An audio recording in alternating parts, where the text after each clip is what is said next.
myself a cocktail, crack a bottle of wine. We're swinging with the stars without standing in line. Fishing with the divas, hanging with the hunks. Every time they hit the stage, they're all slam dunks. Sparkling conversation, inside information, a bona fide Broadway backstage education. Break out the bubbly, it's time to toast with your lovable, laughable, affable host. So hold on tight, we're hot to go on the Broadway Cast Reunion Show.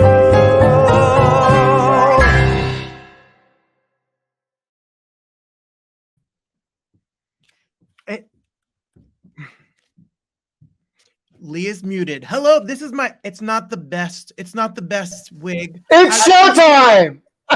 It's showtime. You blew our big cue. That was our big cue, Lee. I don't know why I was muted. I don't understand. Oh. We were going to say we were the hosts with the most, but we epically failed. Hi, everybody. Welcome to the Beetlejuice. You even wore your Cher wig. I love that. Well, we don't have a big budget, so I'll use it for shit. You used it for the Cher show. Now you're using it for Beetlejuice. From Stephanie herself. Hi, everybody. How are you? It's so nice to be back. Oh, my God. Isn't it kind of crazy? Like, you know, we started this project like during quarantine, and it seemed like so important every week. And then like in August, all of a sudden, we were just completely not relevant anymore. Not that we... And October came around and we thought about we should have like a little reunion. And I thought, well, it's Halloween. Is there a more relevant show to Halloween than literally Beetlejuice? And just as life would have it, in the last like 3 months, I started working with the incredibly talented Kerry Butler. And I was like, so Kerry, what do you think about asking some of your pals? And here we are. I'm so excited. I have to say a big shout out and a big thank you to the producers of Beetlejuice and the folks at Warner Brothers who like totally came forward and embraced our little skit tonight and sent us lots of marketing assets and multimedia, and the publicity company that's doing promoting the show and marketing the show has been so helpful, and it's just really nice. I'm very. We thought we were only going to get a cease and desist letter, and instead we got all of these fun videos and pictures. Not that we haven't gotten those letters before, because let's be honest. Do you know that I did a little research today? The actors that are joining us for this reunion have been in a total of 37 Broadway shows together. Wow. And Kerry has been like in 32 of them. So she has come a long way from Beauty and the Beast. No, I'm kidding. She has this. I remember seeing that. And they have literally, I am so excited to talk about this show because this show has such a gigantic following. If you go to the Broadway World message boards, they will be fighting for months about where's it going to be? Is it coming back? Why is it not on Broadway? And, you know, all of the excitement. And Lee, we've had some great leading men, and I have never seen someone work harder than Alex Brightman works in this show as Beetlejuice. He is a tour de force. So I can't wait to chat with this amazing cast tonight. How fun. How have you been, Robert? I've been wonderful. I've been great. I'm so happy that, you know, some parts of the world are opening and theater is coming back slowly and live music is coming back. And I'm so happy to be here and get to see you. How are you, Lee? I'm good. I'm in LA, and, you know, I'm grateful that here things are still like pretty strict. Mm-hmm. Like you can't go anywhere indoors without a mask, not a supermarket, nothing. It's really strict. And I'm really grateful for that, because all over the country and all over the world, that's not always the case. And I think we have to still be really careful. We're not out of it yet. We're getting close, but we're not out of it yet. And so, yeah, I'm fine. You know, I still don't leave the house. No, I know. Lee has been home for 20 months straight. I know. And I'm kind of like okay with it. You know what I mean? I know this is your new normal. Hey, look, wine.com delivers. Well, if you have a Yes, I am. question, if you have a question for the cast of Beetlejuice, make sure you submit it in your comments. And our good producer friend Christian is looking at them at the end of the show. We'll throw as many of them up on screen as we can. Yes, for sure. Ask all the questions. Well, I think we should just like dive right into this. I'm very excited to have the principal cast of Beetlejuice with us. But before they come on the screen, for anyone that hasn't seen this delightful musical, we just want to show a little montage. It's showtime. Welcome to a show about death. I'm gonna need some help. Hi, I'll be your guide. I'll be your GUIDE to the other side.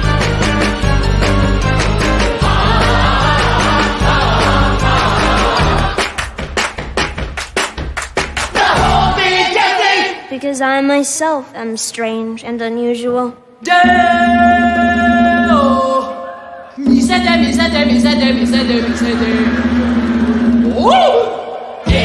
come and you won't go. All we wanna do is hear that sound. All we wanna do is hear that sound. Fellas!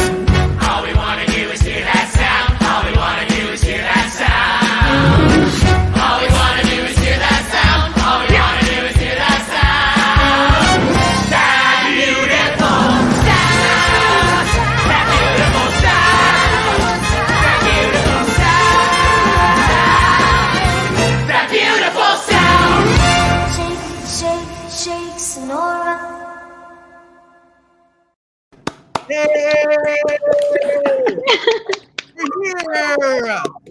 You're all here. I want to see that.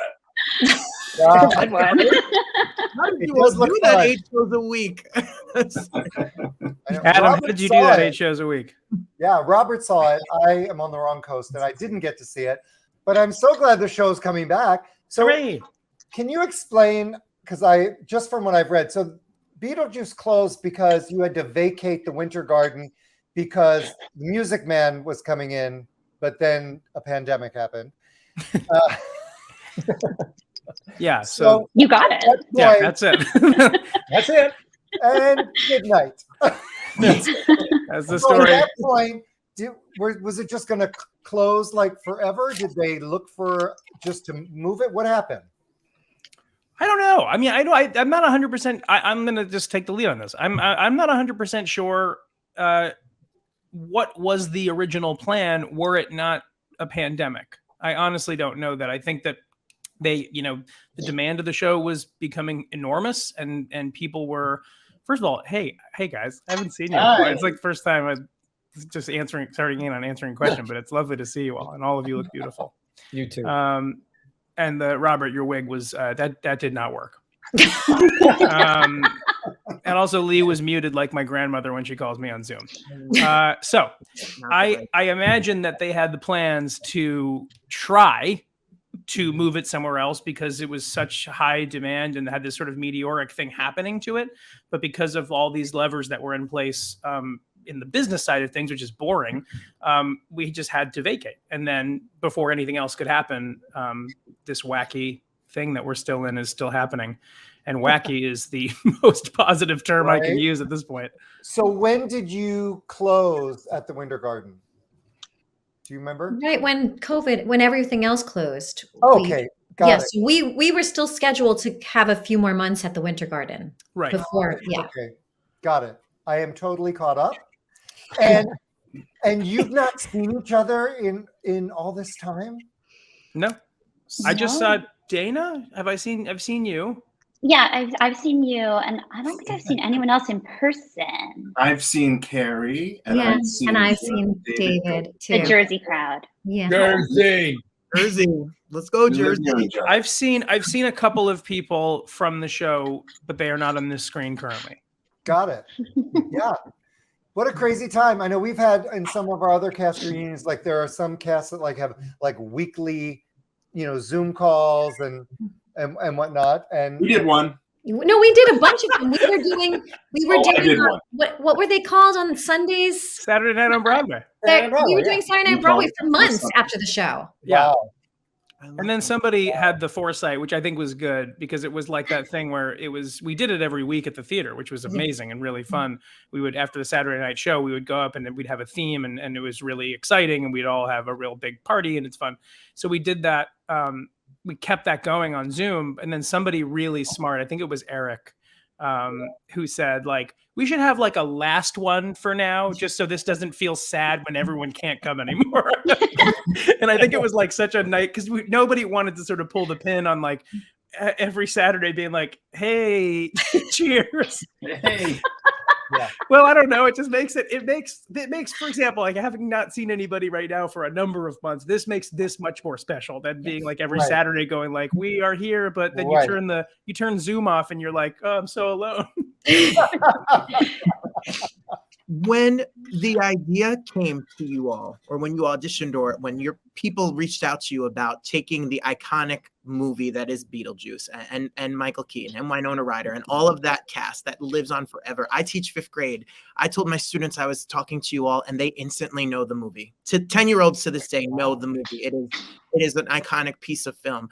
What was the thought process to jump into such a juggernaut? I mean, I know that the team that wrote it, and Eddie and Scott and you know, and directing, and you know, Alex Timber and all of that come into this project. They're all amazing. How big of shoes did that feel like? How did you find your own way into this project? I don't want to keep answering first. You can. All right, Well, I'll answer. Kerry, Go since around. she's done, We're gonna go Kerry's around. done 32 Broadway plays now. Maybe she can take the lead on that. Let's go around. We're going to do this clockwise. Kerry? Well, I feel like I had the least pressure, kind of. You know, my character isn't, I don't feel like is somebody who everyone thinks of with Beetlejuice. I mean, I think Alex had the hardest job, I would say. But Dana and I were in the first reading, right, Dana? Yeah. And I just thought, yeah, because for when you're creating a musical, you want something that's bigger than life, that sings. And that first reading, we were like, oh, okay, this is really good. This is going to be really, really fun. And I haven't been in a show with like, you know, a huge set since Beauty and the Beast. There aren't that many shows like this anymore. And so that was really, really exciting, that we knew that it was going to be this huge show. That's great. I love Beetlejuice, the movie. I watch it probably, 45 times as a kid and a younger person. But I was like Kerry in that, there's no expectation of like, remember Lydia's dad? How iconic. Well, now especially, probably not. Alex, yeah, right. What's his name? Jeffrey Jones. Yeah. So, I mean, he did a great job in that show. I mean, that movie. I don't know how things are going otherwise, but so for me, it was just a chance to create something new more than it was to fill, the idea for an audience. But I agree that obviously Beetlejuice itself is an iconic role. So, I don't know, Alex, how you went about that. David? Yeah, no, I think I get two awesome things because I have to do Alec Baldwin and Rob McClure, who everyone's like, Rob McClure! And so when I went in and was talking to Rob, who is the second kindest person in show business. Yeah. After who? Yeah, that's why I said that. I'm not telling you. He was like, you know what? I stole things from him that I could do. So like 2%. And he said, just do the rest, just be you. And so I feel like I got to like Rob is the greatest. And working with Kerry is so great because she's like, whatever, let's do whatever. It's going to be great. Alex also was in the show. So when we go back to for me, it was great. It was a great experience to be able to like pull a little bit from Alec Baldwin, pull a little bit from Rob, and I think we should move to Alex because his performance is miraculous. And I'm not just saying that for money or anything. It's true. You don't have to say things like that if it's not for money. You know what I mean? Like now it sounds like it is. You're like Venmoing him. Yeah, right now. I honestly, so School of Rock helped all of this for me because I was too stupid when I was doing that show to realize how big of a deal this was to people. Right? All right. See you guys later. It's Beetlejuice. I didn't really know, genuinely. I just was sort of doing the show and whatever. And then somebody at some point said, like, what does it feel like to fill these iconic shoes? And only then was I scared to the bone. But I was too far gone in that. This time around, I knew that this is like, people have full body tattoos of this movie. And like, it's really, it controls their life. It dictates parts of their life, and it's a religion for some people. So for me, it was less about trying to make the thing that they love the same thing, because I think that that's not going to happen. And when you do that in any adaptation, I think that it fails, honestly. I think because it's like, why wouldn't we just watch the film then? What are we doing? So let's have a take. Let's have a point of view. And thankfully, Eddie and Scott and Anthony and Alex, they already got it to a place. Before I was there, I didn't do the very first reading. I did the second one and then on. They already had it to a place that had this world point of view that could take place right now. It felt timeless, but also timely. Like we could comment on the world. And also it was totally different than the movie already. So trying to step in was much easier. But it was a nice exercise in picking out what we wanted to put into the show that was recognizable. And then also how far away we could stray from, the Keaton of it all, which was far. I mean, that was the answer we found was like, we could just really do whatever we wanted once we figured out the tone. And I think that was the most important thing for everybody. I think we'd all agree that once we found the tone of the show, which took a minute to figure out what we were, then it became this filter. It was like every joke, everything that was written, every song, every choice got run through this gold filter that we all deemed to be the tone of the show.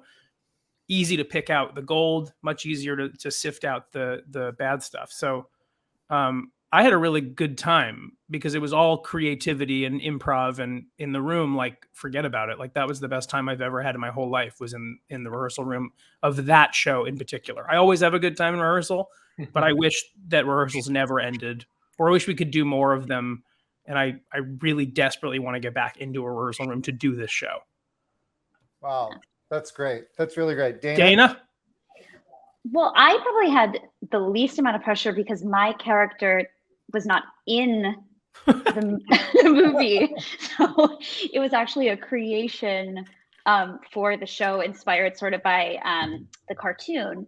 So I kind of came in, I genuinely, after the first reading, I was like, that was really fun. My part's probably going to be cut.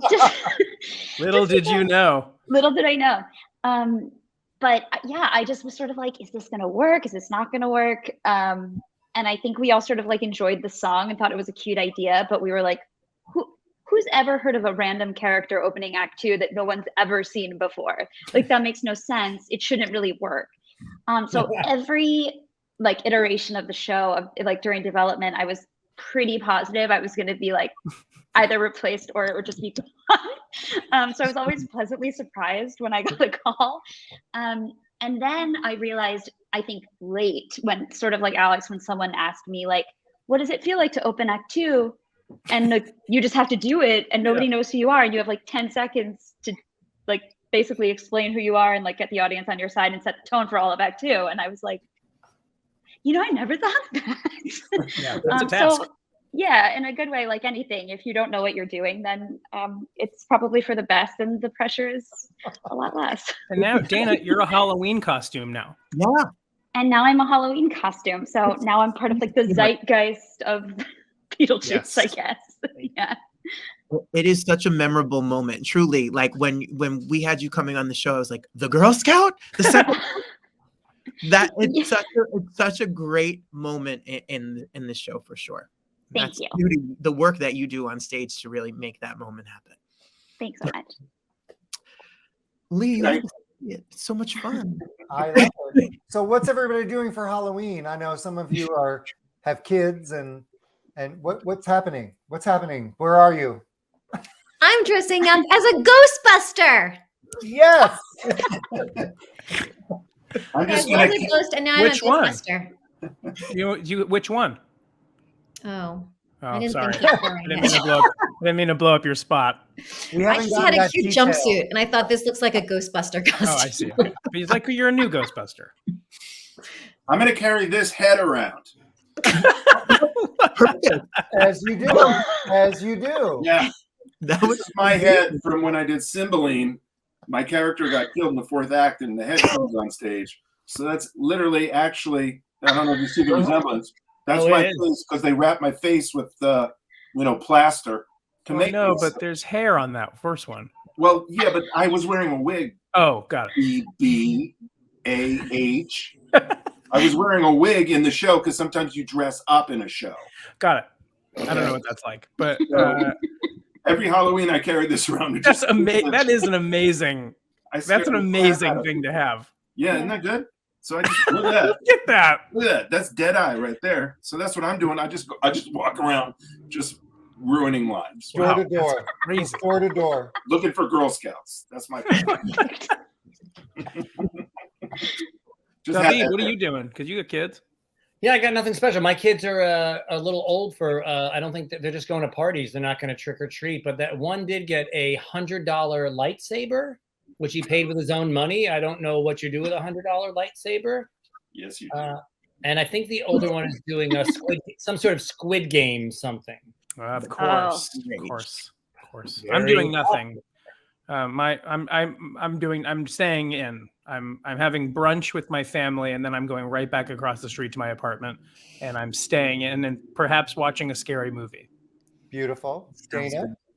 I'm taking my niece trick-or-treating for the first time. Aww. I know. I'm really excited. So I picked out the costume. So. What is it? She's a turtle. What are you going to be? I haven't thought about it, to be honest. Probably just me. I know. And you want to borrow my hat? I would love, yeah. Could you FedEx it over here? If I had $1. I was very careful about the way I worded that. I'm sure. Yeah. I'm sure. One of the big questions we received over and over again from the huge fan base that this show has is they want to know the backstage experience. With such a big show, does anyone have a memorable moment of something that may have gone wrong? Because why does everybody want to know about like traumatic they events want to that know happen? the worst moment, Alex, on stage. Does Beetlejuice know? People ask this question. Sometimes I just go, yeah, I had food poisoning one time, and I almost had diarrhea on David Josefsberg's lap in a show. Is that what you want to hear? Hey, Alex, remember that time the toaster didn't pop up and you got all spooked out and scared? I do remember that because I had to take a Klonopin. I wasn't going to say that part. Well, I like to be candid as an open book.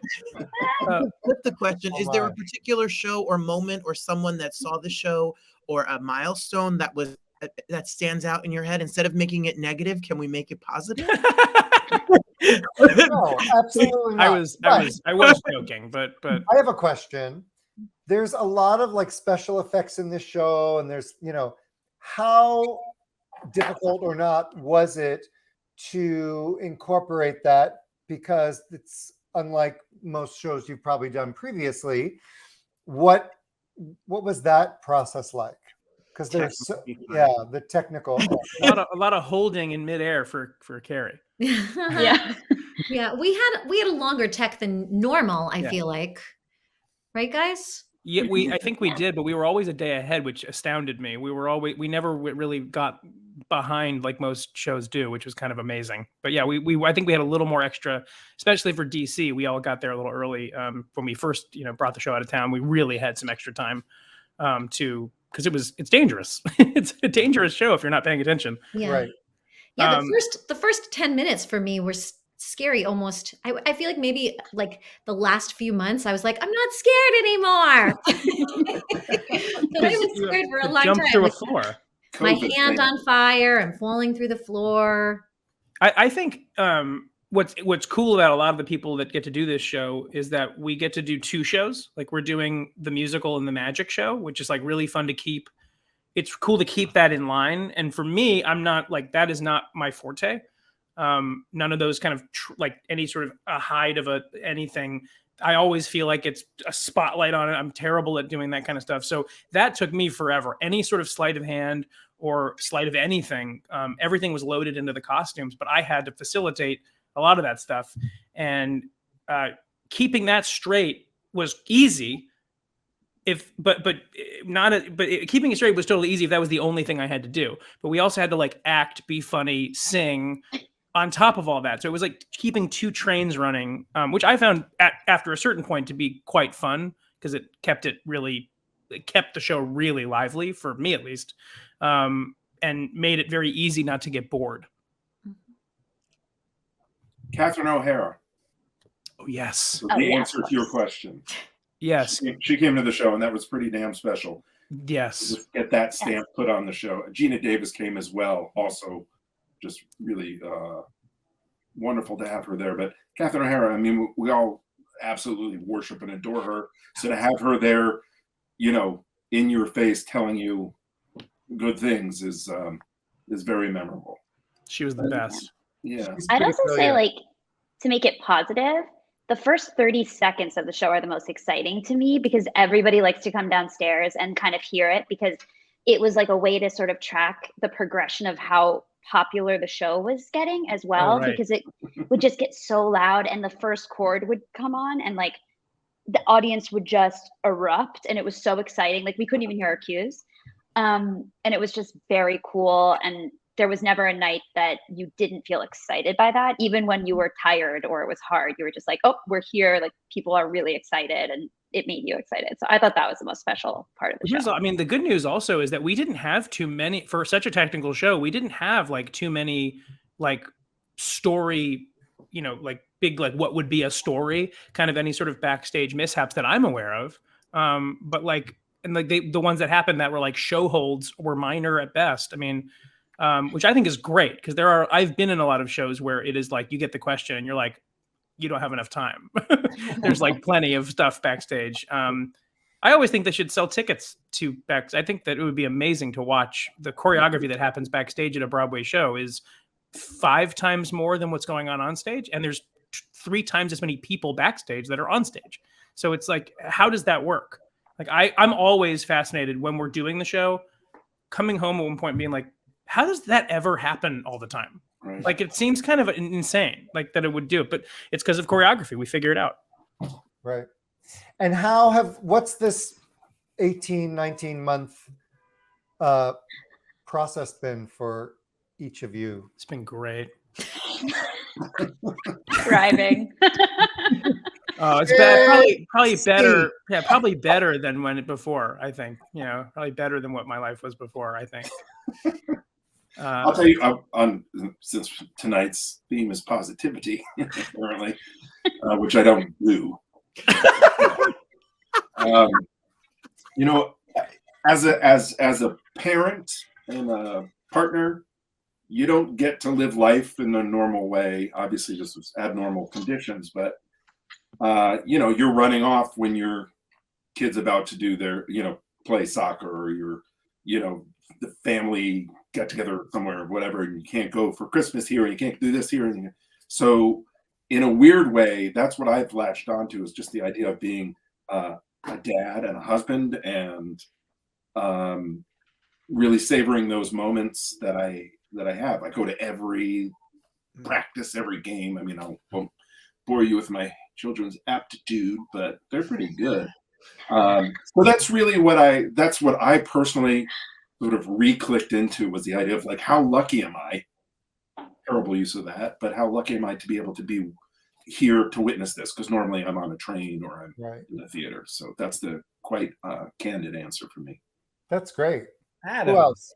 Adam, first of all, I want to say that's beautiful. Oh, Adam, especially coming from you, I love it. Yeah, I want to piggyback on number one. I'll take all of those things because our kids play on a lot of the same sports kind of things, and being home and doing that stuff. But also, like, there's something beautiful about actors and who can try to figure out something, because we can do other things as well. And so finding these other great things, even if it's part of like singing or whatever, if it's that, that's awesome. Or finding something else that we love. And then when we come back, I mean, who knows what the cast, I mean, what we don't know, that kind of stuff. But when we come back, then we bring all of this stuff that we learned during this time to that. And I think that's pretty special too. It's going to inform the show in a way, whoever it comes back into, whatever and when, but like will inform, a lot of, to piggyback on the candidness, something I don't do terribly well. But there was a moment where and this is going to start as a brag, I think. But it's going to, but it's going to turf out pretty quickly. So I'm not really worried about it. Since I was 19 years old, I've had a place to go at 6 p.m. And it's been a long time since being without a job. And I am extremely lucky, grateful, all the words you could possibly use. But I think that I normalized my life that way, in a way that was like, I just always do shows. I think like I'm always going, at some point you just, after 10 years of doing it, you go, well, someone's going to want to work, whatever. And then that gets normal in your head, which is not normal. And I think that it gives you a certain sort of persona and gives you a certain sort of way of being. And I remember during this pandemic driving to Oklahoma City, just with my own thoughts and my family, and just having not a cry, but like a sort of like, this is like mourning the loss of something that I didn't know I had. And I think that was like that perspective, like these two gentlemen just said, like, who are you when you don't have the thing? And I think that the answer, thankfully, was, oh, I still have all these other things, which is nice. But it was nice to also go 19-year-old Alex in a lot of different ways. And I think these people can attest, like, the development was arrested a little bit. And I think that over the last 2 years, it is like 2 years is, I think, starting to find a way to like actually be a 34-year-old adult and be a little gentler and warmer and like make the thing on stage the thing. But when you get home and you are home, you're home. And I think there's something interesting, like to take off the performance, which is difficult for me. And I imagine a lot of people. I love that. Love that. I love that. Growth. Right? Exactly. Yes, just like Kerry's plants in her room. I think that many people, and we've had many people on this series that have echoed the same thing, that this downtime, has really had such an impact. And when we do get back to work, whatever that is for whoever it is, it will take on a very different meaning and a very different experience. And you really have a moment to assess like what you are grateful for and what you've taken advantage of, because it's just the norm. Like you've been working, every night for however many years. Not that you've taken advantage of it, but it's just the norm. You don't think about it. You don't. Yeah. And now you've had 2 years to wait to step back on a stage. And I imagine that'll be a very different experience. I wish I was in New York, because I know shows are slowly opening. And yeah, that was my question. It's so great to be there on the first night. Well, that was my question for everybody. Has anybody seen shows? Yeah, I've seen a bunch. I've seen a couple, and it is now completely, in the last the only 3 shows I've seen, routine for me to instantly start crying when I walk into the theater. Yes. And see people milling and getting excited. Gone. The downbeat, gone. Right. And then curtain call, destroyed. When I watched the Back to Broadway, the thing after the Tonys or during the Tonys, right? I was sitting on my living room floor, just weeping, and I was like, "Is it the wine? What's going on?" But they were at the Winter Garden, and the doors that they were walking through were the doors that we walked out of and didn't know that we weren't going to come back through. Yep. And I was just hit by it so hard, and my poor wife was like, "Okay, well, yeah, it's emotional, but get over it." But yeah, it's really changed things. I just, not to steer the the conversation in a different direction. But I'm also really fascinated by the resonance of this show looking through the scope of the last 2 years, because our show is a show about death, right? Yep. So what is that? What is going to echo differently? What is that going to? What's going to change? Like, there's going to be some. There will definitely be rewrites. Can't ignore where we've been. Yep. And the show doesn't do that. The show. That's the thing about the show. It is required of us. Yeah. Go ahead. Always about like the moment, which is great. All the press stuff we did and all that was always about what was going on now. So I'm fascinated to see, what things are going to look like through this lens of the last couple of years of, when you open with the show about this is welcome to a show about death. Right. And we have to, we've all lost people. We've all, mourned so much and been so frustrated at so many people and been so caught up in it. So I'll be interested to see what musical comedy has to say about it all. Totally. I thought that a million times, that it's like a show about grief through the lens of comedy. And so like, how do we change anything? Or is that really what the world needs now anyway, is just to kind of come and release after we've all grieved so much over the last 2 years. But yeah, it's going to be interesting. Everybody here knows I'm an easy crier, but every time they scanned my ticket the first time I walked into the theater, and it was just like, I saw people and I just wept, and I was like, thank you. And then I cried for the entire performance. Open your purse. Oh my God. Open your purse. Here's everything.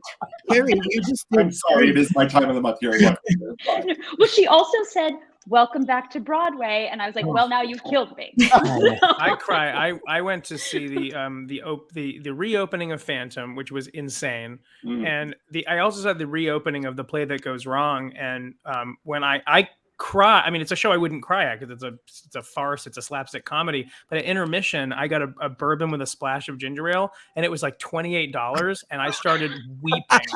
I was like, "This is a travesty. This used to be $25." I remember it very easily. I used to get them all the time here.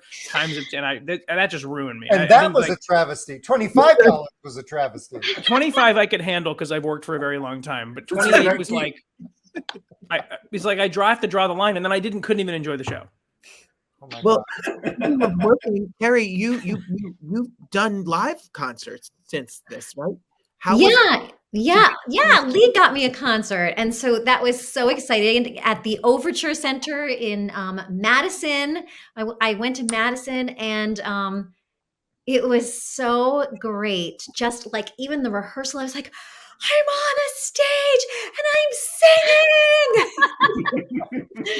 singing. and then, when the audience was there, I was like, you guys, I'm always going to remember you. You're our first time back. But I can't go see shows yet, really, because my daughter is too young to be vaccinated. So but hopefully by this week, she's going to get her shot, hopefully. So I've been, they don't really want me to go see shows yet. But I did get to go to the Tonys. That was fun. And I was like sobbing into my mask. Every time they cut to you, we were like, we're all you. We're all Kerry right now. Kerry, I texted you. I said, I feel you, girl. I know. Crazy.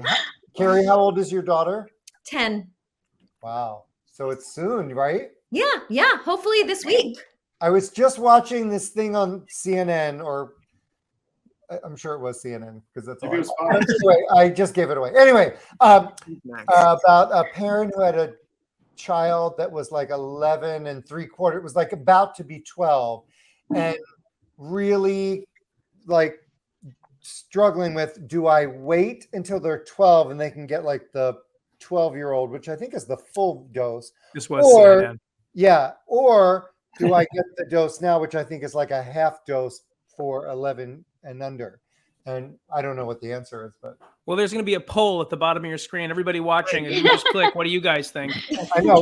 Well, Kerry, what would you do? What would you say as a parent?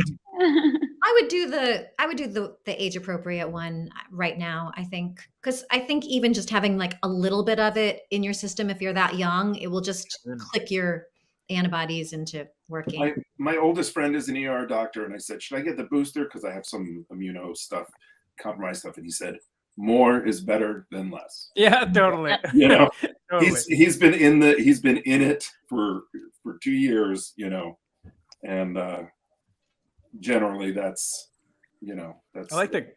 It sounds like Christopher Plummer is your. Yeah, more is better than less. Actually, I didn't want to. That's a brag. That's a brag. That's a brag. Yeah. Before we get to the questions from everyone, can we just, there is someone that I just would love to know your take on. Can we just talk quickly about how brilliant and amazing Leslie is in Beetlejuice? Because I think she is so fantastic, and I know she couldn't be with us today, but can we just take a moment to talk about how brilliant and funny she is in this show? We could use the rest of the broadcast if you want. The best. And then nobody says anything. Okay, and we're done. And the next What can you say? It's the best thing. It's so great. She's I can say I work with her probably the most, and I will say that like I've never had a better, unless someone else is watching and thought they were better, but I never had a better partner, and I don't just mean on stage, but off stage.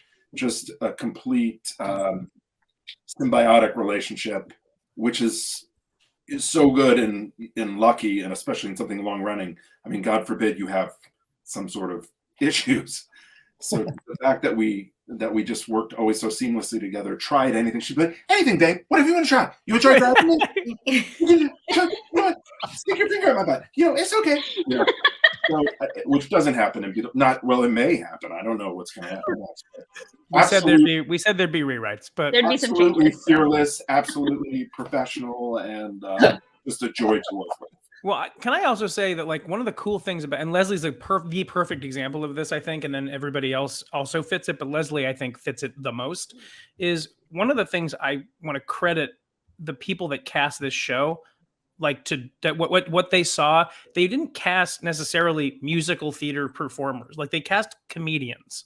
They found like and whether or not they were musical theater performers before, they found people that were extremely and genuinely funny in their own way, and like not musical theater funny, because everyone knows what I'm talking about. Like it's not like set up punchline, joke detected, audience laughs because they have to. It was like they found people who could really be subversive and really, really push the form in the way that I don't think it really has a lot in musical comedy in the way we've done it. And Kritzer is one of those risk takers. It's like she like jumps out of an airplane with like a knife in her teeth, you know, kind of one of those. And she's a wonderful improviser in the sense that she tosses the ball back all the time. And I think that everyone in the show does, but since we're talking about her, it just being on stage with her makes you feel not funny. So you got to try. And and that's rare for, I think, a lot of people in this group, that we're typically the funny people here and there. You get on stage with someone like that and you're like, oh, damn, I got to try really hard. Yeah. It's cutthroat. It is, but it's also like being part of a really cool team, because we can always check in with each other. Like Leslie's always the first person I'll check in with. I'll be like, that didn't work, or like, you know. And I think we all have that respect for each other too, where we can be like, I'm gonna try this. Can you just look at it? You know what I mean? And I think it's like being part of like a really cool like team of very funny and warm and supportive people, and we all can laugh at ourselves also and be like, that went really poorly. And I think that's sort of like the magic thing, but she's like the head of that team, I would say. That's very helpful in a show like this. And I think a lot of musical theater folks are hesitant to be, I mean, for lack of a better term, like openly critical about their peers, even though what you know about them is that you love each other. So if you are able to get in there, like Adam Dannheisser is a good point. Part of this is like every once in a while, like Adam would knock on my door and be like, "Hey, this part of the show, try something." And there was never this notion of like, get out of my business. It was like it was always like so fun to hear people's takes on things, just because you knew it wasn't them saying what you're doing is bad, do better.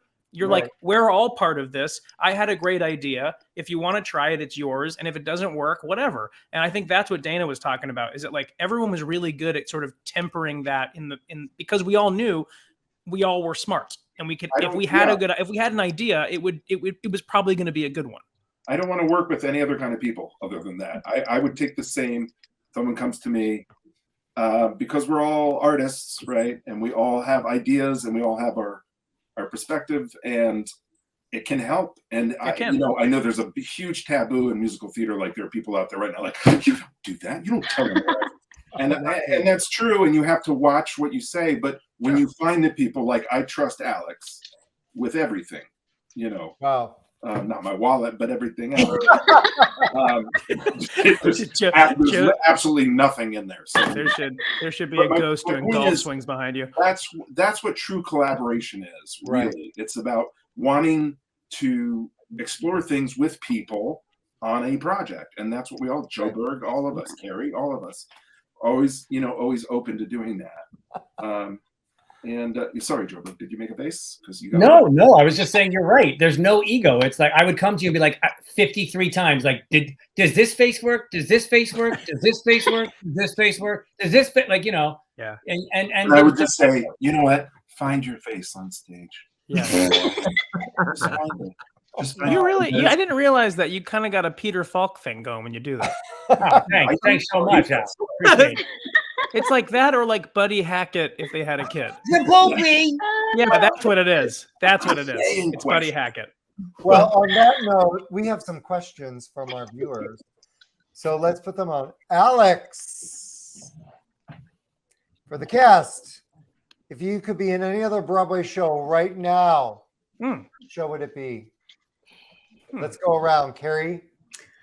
Maybe off the top of my head, Dear Evan Hansen.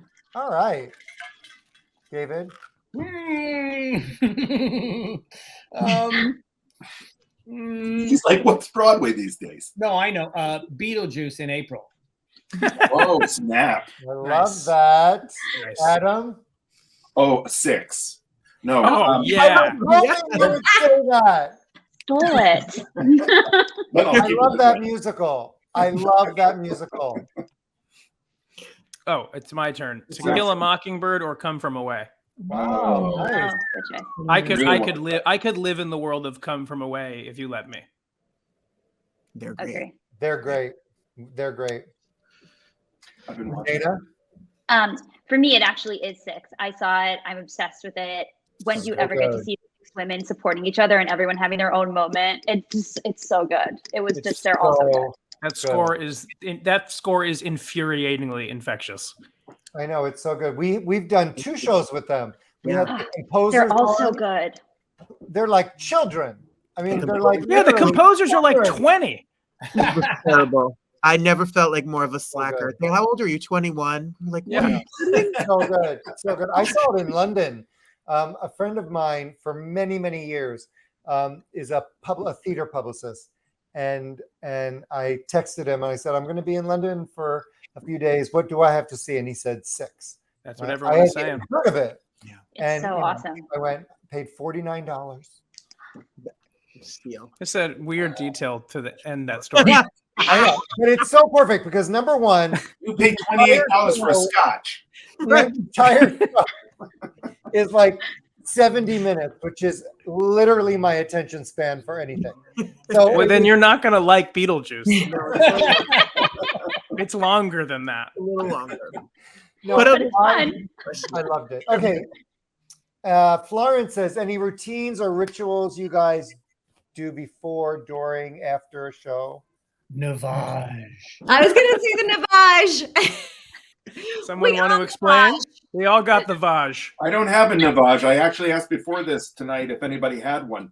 I was feeling a little. So my question would be, is it Navage over My Pure Mist?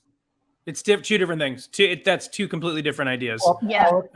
Could enlighten me. No, go ahead. Somebody else do it because I've been talking too much. No, anybody. Terry and David should Well, the really talk about Navage shoots the water up and sucks it out. Yeah. Oh, really? But it into a reservoir, almost like an aquarium, where you can watch the little sea monkeys that come out. And that's what's fascinating, how much you have packed up in here that you don't realize is blocking you up. And this Navage thing, it like ran its way through the company. It's like one person got one and was like, "What is that?" And then everyone had one. And before the show, you just heard like every floor. Wow. So what's the mist thing? So is It's a steamer. Is the idea behind Navage like a neti pot? Yes. More powerful? Powerful neti pot. Much more yes. powerful. Super So powerful. And you can see your boogers. Yeah. we are always into. My Pure Mist is just like a Steamer. really easy steamer, and I love it. But anyway, go on. Oh, that's Does not yours good enough for break, Beetlejuice. though? I know mine breaks all the time, so I went another way. But The My Pure Mist. Whoa! Yeah. They're sponsoring this But one, you guys. They're sponsoring this one. Dana, easy. I have to say, my hat is off to the customer service department of My Pure Mist because they will replace anything. okay. Will Dana, they replace my Navage? they will replace your Navage. That's how good they are. Anything. Well, we had another question. What is Okay, what's your hardest or funniest scene to do in the show? Butler? Hardest is falling through the floor. Funnest is trying when we get the lesson to learn how to scare with Alex. That's always my favorite. Me too. Me too. That's my favorite scene in the show. A Friday Their Lives is my favorite scene because it feels like we're doing a sitcom for like 10 minutes. It feels like a full like 10-minute sitcom scene and we get a cool song. We get like 2 sitcom scenes on each side of a really cool song. And also like sharing the stage with you guys was like comedic bliss all the time in that moment because it was just like I felt like I was always on the verge of like laughing anyway. Yeah, I was just gonna say that. Like it always sort of felt like there was, if you were close enough up, even the front row is not close enough. If you were close enough up, you could see it. We all had like our mouths like curling constantly, trying to keep it like together because it didn't always work. I mean, we did. I mean, we broke here and there. Which is totally because the fine. audience sometimes would yell stuff and then you would react differently. Yeah. Right. Sure. Or also like be on the side you didn't expect me to be anywhere, and just sort of mess you up that way. Yeah. Messing up Kerry is fun because she's very consistent and she's very like she's really consistent. And so anytime that I was able to sort of betray any sort of line that was there the night before to sort of screw with Kerry was like very fun to do on a sadistic personal level. Fair enough. Yeah. I think we are allowed to announce that Beetlejuice is returning to Broadway. Oh my God! Wait, what? Marquee Theater. Where? Marquee Theater. That's the big one in the middle of Times Square where everybody goes? Look below. That's also a hotel? It is also It's a also a So you can go hotel. right to your room. It's the Marriott Marquis. Okay. Hold on. April 8th. Hold I'm on. just putting it out there. Write it down. You need a We'd phone love number. to be there. and Beetlejuice tickets are on one sale. Also, David, I just want to say, I thought you were fantastic in Altar Boys. Oh, thank you very much.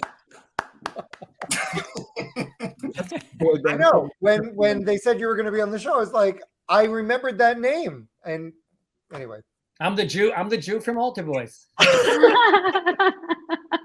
You're the Jew from most things. Hey. right? I'm the Jew that enjoyed Altar Boys. So there you go. We have something in common. Thank Well, you. I can say as going to see Beetlejuice in the day before Halloween in 2019 Oh Lord. with my goddaughter, who is the biggest Broadway fan. We went together. It was my birthday present, and we sat together. And the second the fog hits that theater and the light on that stage and that show starts, you guys created magic, not only to someone that was her age, she was 13, but to every adult in that theater. So I can't wait for you all to be doing work for many years and bringing joy to a lot of theater going audiences around this country for sure. That's very because nice of you to say. Thank you. what you guys have done makes a difference to a lot of people. Aw, Thanks. That's beautiful. super nice. Thank you. Thank you. Do we have more questions? I'm do it. sorry. I was ready. No, that doesn't have to be the end. That sounded like an ending. What's the one thing you each discovered about yourselves during the run of the show? Ooh. That's a good book ending, Right? whatever. Anyway, Let's start with Dana this time. We'll go in the opposite direction. Oh my gosh. I would say the one thing I really learned about myself was not to really like enjoy where I was at the moment and not think ahead. And I guess that's also like a lesson for COVID and all the things that have happened. But I think it's really easy to be in this amazing thing and feel like you need to push forward to the next, I guess. But I really kept telling myself, like, enjoy where you are, because it's like being in a show like Beetlejuice is sort of like lightning in a bottle. I don't think it happens very often. And I feel really grateful for that. So I would say that, and never say never, because this show is literally like every time you think it won't do something, it does. It does, right? Yeah. So I know I said we were going to go around, but David, I know you have another event, so I'm going to say yes. Speak to us before you Altar have to go Boys out. reunion. No, I'm a Altar Boys reunion. No, I've become a pilot, and I'm flying out of Newark at 9:30. None of that's true. So what I learned about myself, no, this was serious. I came from the prom and I covered 4 roles in the prom, and it gave me some sort of nerve. Like, if we're being open here, it like made me think, oh my God, I don't know if I can do this. I have such panic. Covering 4 leading roles was really hard. And coming here and finding the joy and the love and the community and the company and the fans, like before when you were talking about what did you do during the pandemic, I thought the fans have followed us in so many of any of our endeavors, and I found the love again. Oh, that's great. And the real Broadway dads in New Jersey, you know what I'm saying, Adam? Guys, I have a 9:30 takeoff. Thank you so much for having me. We have some branding to do, my friend. I love you. Thank you, David. Love you. Thank you, David. Okay, Alex, back to you. That's a great question. Back to you in the studio, Alex. I'm gonna do the delay like most studios. That's right, Lee. So I think I learned a lot of things about myself in this show. It's difficult when you're in it because it is nonstop, and especially having a role that has a lot to do. It's like it's hard to live in the moment, and it's like very difficult to do the thing Dana said when you are trying to not only lead a show but lead a company sometimes. Like, and I think that leadership thing, I learned like the right ways and wrong ways to sort of feel like the lead of a company, because I think leadership in musical theater trickles always. Like, I don't think it necessarily always trickles from the top, which is nice, and the pressure gets taken off of like the person. Right. But I think I learned a lot about patience on many different fronts, in musical theater, in personal lives, in personal business. And I learned like patience is like truly a virtue, because when we first opened the show, we opened it to like a mild reaction, which I did not expect. And I was privately like very like, oh my God, like, is this going to be like Big Fish? Like, cause like we thought this show was going to, like, Big Fish to us was like, when we were in it, was like, this is going to run for 30 years. Like and then 3 months and it was gone. And I was like, so concerned genuinely that we weren't getting something right. And then I just like, we waited and we just kept doing our show, and we kept trying to do the same show, make it not change too many things, because that can also really hinder a show. And I think I'm a big culprit of that. And just through patience, word of mouth spread the way word of mouth does. And so learning that like in this right now on demand, like culture, it's totally okay to like let things just wait. And just, it's okay to let things marinate, and it's okay to like not get an answer when you need to. And I need to hear that right now. Like, I need to hear myself say that. I'm waiting on, a million things right now that are all up in the air and answers that I don't know. And so I'm saying this sort of for myself as well, to try and practice what I'm preaching. Well, we'll send you the video playback so you can watch it over and over. Oh, please. I go down Alex Brightman YouTube K-holes all the time if I have had a little bit to drink. Okay, Adam. Yes. yes, darling. The thing I learned personally was that, and this is weird, is that because I've been in the business for a really long time and done really great things, this was a show where I really felt like I was meant to be doing this. It takes a long time as an actor to not feel fraudulent, to not feel like, oh, it's just luck. It was just this. It was just that. This was the first time that I was like, you know what? I'm supposed to be here. I'm supposed to be doing this on a personal level. I'm not gonna look back. I'm gonna just keep doing this for a long time. And like I said, I had a series of been in really great shows, been really lucky, but this was where I was like, oh no. Really lucky. Whoa. No. He's gone. Isn't that weird? The universe is a very strange beast. Before he gets back on, I want to just say that there will be many Charles Dietzes and there will be plenty of great ones and all that kind of stuff. But even, especially because he's not here, I'd like to say that from day one of me, I met Adam years before Beetlejuice. And from the minute I met Adam, he does this thing that that he's known for a little bit, like this sort of buttoned up sort of thing that he's always bothered and something. And it's so up my comedic alley that anything he ever did on stage, I would sometimes come down to the deck to watch, because there's just something about his comedy that is like, I wish I could inject into my veins. I don't tell him that enough, which is why I'm doing it right now, so he can't hear me. But no, he knows. I mean, we have a trust definitely together, but there will be many Charles Dietzes and there will be great. But he, in my opinion, is the quintessential Charles Dietz, and you couldn't draw him better. I mean, like, and he delivered in such a great way. And I'd be remiss if I didn't say that, especially since that moment at the end with Lydia. Remember when we first saw him, we were all I couldn't watch it. I couldn't That's watch it more than once. I mean, there's just the magic of our show is that we stealthily send this really emotional message that is disguised heavily in a crazy farcical, comedy, and I think that's the real amazingness about the I love that I was saying this is where I meant to be. This is what I meant to be doing, and I'm not looking back, and then just got kicked. I just said to my 16-year-old, I was like, I got kicked. How do I get back in? Oh my God. Crazy. I'm glad you're here. Anyway, I hope you moved on. Go ahead. No, well, kind of. Kerry. Yeah, well, you should. We talked about We talked about you. We talked about you in the nicest way. Like you talked about Kritzer, or like? Yes. Oh, cool.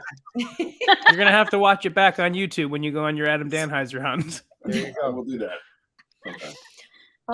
So I always feel like I learn something from every part I'm in. I'm like, what am I meant to learn from being in this character's shoes? And so for Barbara, she had so many hobbies, and I felt like it was a reminder to enjoy small, simple things. Like I had my garden growing in my dressing room, and it brought me so much happiness. And so, you start like, I hate when I love playing like darker characters, but it really like seeps into you and it's hard to like shake it off. And so playing Barbara is just a joy because she's light and so, yeah, it was just great to tap into that and do that 8 times a week and have that be in my spirit all the time. Wow. I have a garden because of you now, Kerry. I got a Click and Grow. You did? Yay! Actually, I did. Yeah, my wife got me a Click and Grow, and I've made a ton of basil. Mm-hmm. Love it? I love it. Yay! I love it a lot. I love going over and clipping it like I'm on like a balcony in Italy.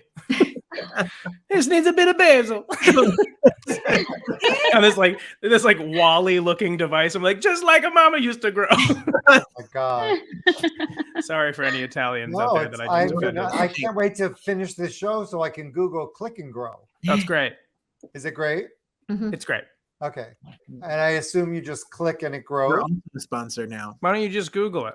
I'm going to. Okay, sorry. Well, I just want to say you have all been such a pleasure to have on the show, and you have no idea your fan base. Like our Instagram has been like blowing up since we announced this. People just adore you, clearly because you have brought such joy to them, and it's great. And we're thrilled that you are here, and we're so happy to be reunited because we've had a couple months off, and we used to do this every week. It's kind of fun, right? Yeah. Thanks for giving us a reason to say, hey, it's like really nice to after a long break like this, and I'm sure that everyone has their own busy whatevers, but in these moments I realize how often I should text and don't, so it's nice to be here to say hello to everybody. Now you don't have to text. And now you don't have to. Shut up. We just gave you a text. In a few months. This buys me a lot of time from Adam Dannheisser. And I just want to wish you all a very happy Halloween. Yes. Thank you. I just want to say that the fans are amazing, and we love them, and we miss the feeling at the stage door, and And thank you to them. Sorry, you. Yes. No, that's great. You do your That's heart out. great. No, that's great. And I want to wish you a happy holidays and a happy new year and all that good stuff.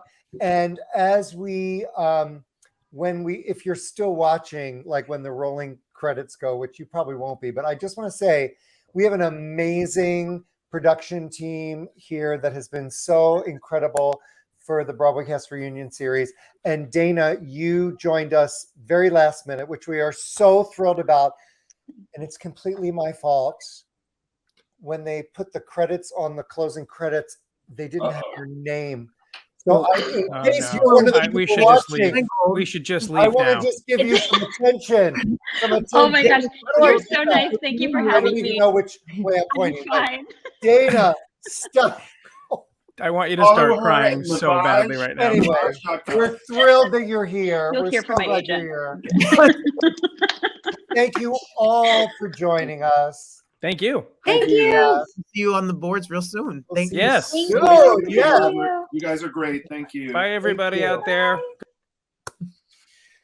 Oh my gosh, Robert, how fun to be back and fill an hour of a Thursday night. That was a blast. They're the sweetest, I kindest. know. You could really tell the What love. a great cast. What a great cast. Yeah. If you want to follow us, we're on Instagram and Facebook. We're the Broadway. Oh my gosh, look at that. And remember 2 years ago when we started our little quarantine cabaret and cocktails weekly Thursday night cocktail chat? You know, we started in March of 2020 with the lovely Jessica Vosk, and we have Actually, it was April 2nd. There you go.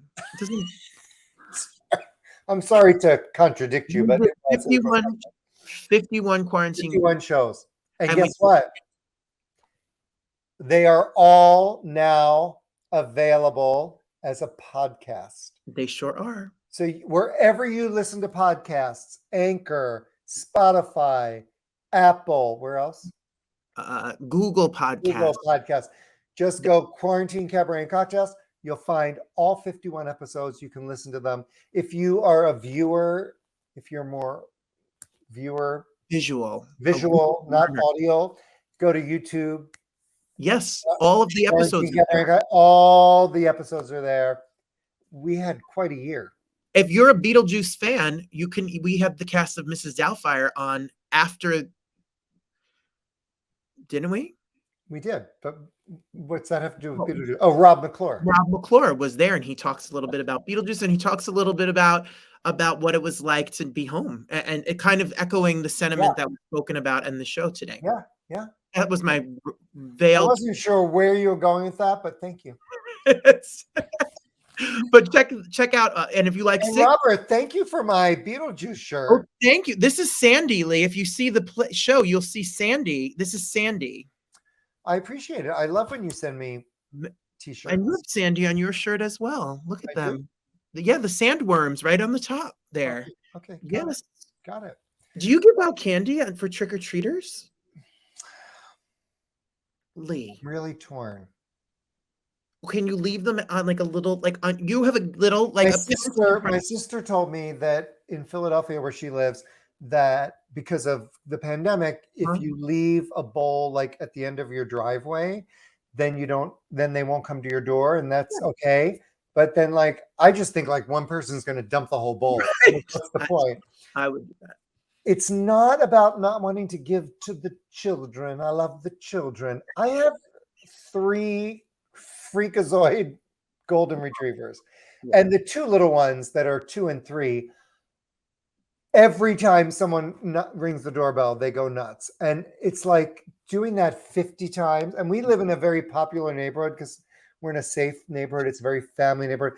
And so they bust them in from everywhere. Same here. Come and get the candy. And it's just, I think I'm going to turn out the lights and lock the gate and order pizza and just drink wine and have my own Halloween. I hope you'll wear your Beetlejuice shirt in the darkness. I am now because I have a costume.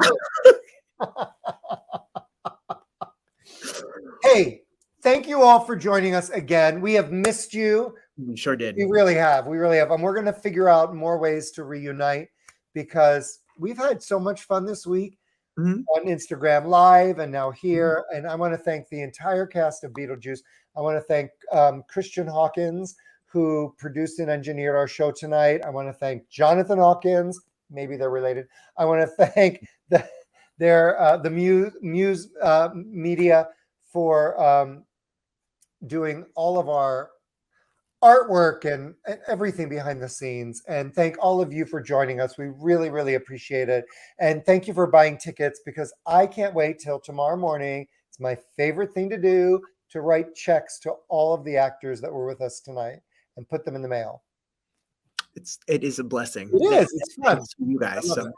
So thank you. Robert, always a joy. We'll see you real soon. I'll see you real soon. You will. I'll talk to you in about 5 minutes. Okay, 5 minutes. Bye, everybody. Bye, everybody. It's showtime.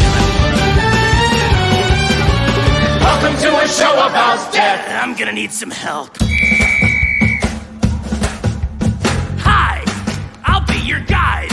I'll be your GUIDE to the other side.